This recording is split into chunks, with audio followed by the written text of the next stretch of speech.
অভিনন্দন জ্ঞাপন কৰিছোঁ। The 4th Platoon, Women Police Constable Platoon, headed by Platoon Commander, Women ABSI, Pritilata Talukdar of 1st APTF Battalion. The Women Police Constable Platoon, working hand in hand with males in this department in all situations to come. Ladies and gentlemen, the 5th Platoon, the Smart Police Team. Of course, in every sense, looking and behaving smart, women empowerment has been redefined by the Smart Police, headed by Platoon Commander W. ABSI, Nilima Boro, City CES. হাতত AK-47 লৈ আপোনালোকৰ সন্মুখে আগবাঢ়ি গৈছে মহিলা আৰক্ষী smart পুলিচৰ গুল্ম নেতৃত্ব প্ৰদান কৰিছে আৰক্ষী উপপৰিদৰ্শক নীলিমা বৰুৱাই।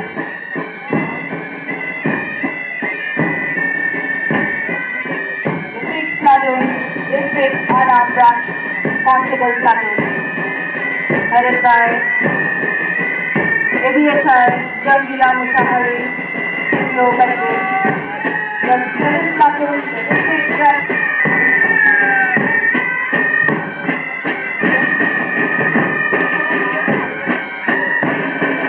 আপোনালোকৰ সন্মুখে ধীৰগতি আগবাঢ়ি গৈছে 4 নং আৰক্ষী বাহিনীৰ 5 বেণ্ড আৰু 5 বেণ্ডৰ নেতৃত্ব দিছে হাবিলদাৰ সোমেশ্বৰ ৰায়। তাৰপিছতেই ভগৱান মাজত আপোনালোকৰ সন্মুখে আগবাঢ়ি গৈছে যান-বাহন আৰক্ষীৰ গুল্ম নেতৃত্ব দিছে আৰক্ষী উপপৰিদৰ্শক অঞ্জন বৰুৱাই।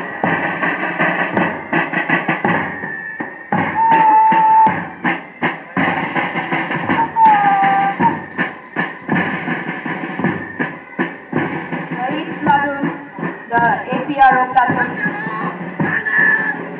headed by SI Nityananda Lal, APRO.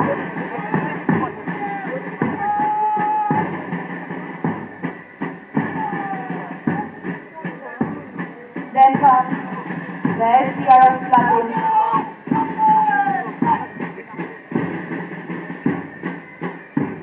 the Fire and Emergency Service Platoon, headed by Platoon Commander Rajkumar Rai, City Metro.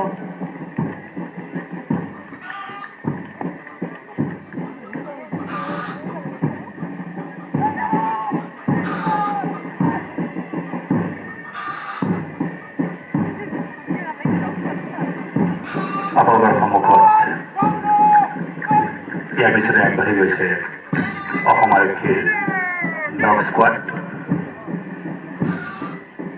আজিৰ অসম আৰক্ষী দিৱসৰ অন্যতম আকৰ্ষণ এই ডগ স্কোৱাডটো আপোনালোকৰ সন্মুখেৰে ধীৰগতিত আগবাঢ়ি গৈছে। এই ডগ স্কোৱাডৰ নেতৃত্ব প্ৰদান কৰিছে লেন্স নায়ক সোণেশ্বৰ বৰাই। তাৰপিছতেই আপোনালোকৰ সন্মুখেৰে ধীৰ গতিত মঞ্চৰ সন্মুখেৰে গমন কৰিছে চেণ্ট্ৰেল ব্ৰাছ বেণ্ড নেতৃত্ব প্ৰদান কৰিছে আৰক্ষী উপপৰিদৰ্শক প্ৰণয় Narzary. Ladies and gentlemen, the 13th Platoon, the Horse Riding Platoon, headed by Platoon Commander Havildar Maizur Rahman of 10th Assam Police Battalion.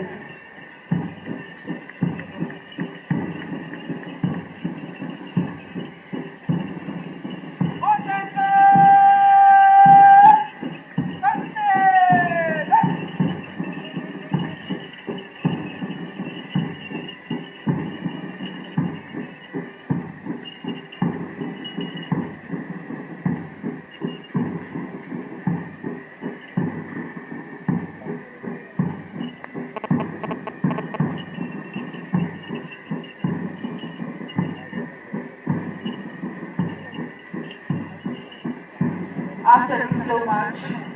Now, all the 13 platoons.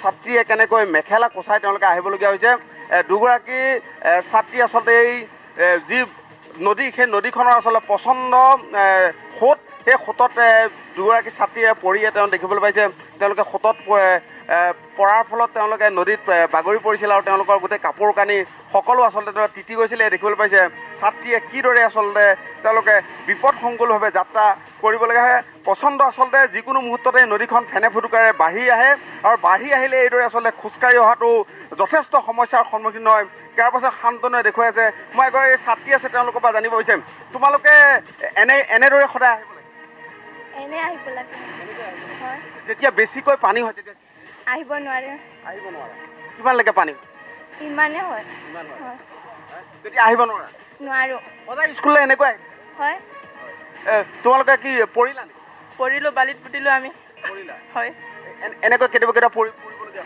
হয় যেতিয়া পানী বেছি হয় তেতিয়া বহুত অসুবিধা পাওঁ আমি স্কুল বন্ধ হৈ যায় হয় স্কুললৈ আহিব নোৱাৰা নোৱাৰো হয় এই শুনিবলৈ পাইছে ছাত্ৰীসকলে কৈছে তোমালোকে তুমিও পৰিলা নেকি হয় পানীত পৰিলা হয় তোমালোকৰ এনেকুৱা ঘটনা সদায় ঘটি থাকে হয় সদায় গতি থাকে বহুত কাৰেণ্ট আছে নদীখন আছে যেতিয়া পানী বেছি হয় এই পাৰ হ'ব নোৱাৰো স্কুল যাব নোৱাৰা নোৱাৰো কোন স্কুলত পঢ়া বিলাসী বীৰ লাচিত হাইস্কুলৰ বিহালীৰ বীৰ লাচিত হাইস্কুলৰ ছাত্ৰী এইসকল এওঁলোকে আচলতে প্ৰতিদিনেই এয়া কেইগৰাকীমান ছাত্ৰী আপোনালোকে ছাত্ৰ ছাত্ৰী আপোনালোকে দেখিবলৈ পালে এইদৰে আচলতে প্ৰতিদিনে এই বিহালীৰ যিখন বীৰ লাচিত হাইস্কুলকে আদি কৰি বিভিন্ন বিদ্যালয়লৈ আৰু মহাবিদ্যালয়লৈ ছাত্ৰ ছাত্ৰী অহা যোৱা কৰে এই নদীখনৰ বুকুৰেই মই কেমেৰা পাৰ্চন শান্তনুক আৰু এটা দৃশ্য দেখুৱাবলৈ কৈছোঁ যে এইখন এতিয়া বৰ্তমান নদীখন বাম হৈ আছে পানী কম দেখিবলৈ পাইছে কিন্তু যিকোনো মুহূৰ্ততে নদীখন ফেনে ফুটুকাৰে বাঢ়ি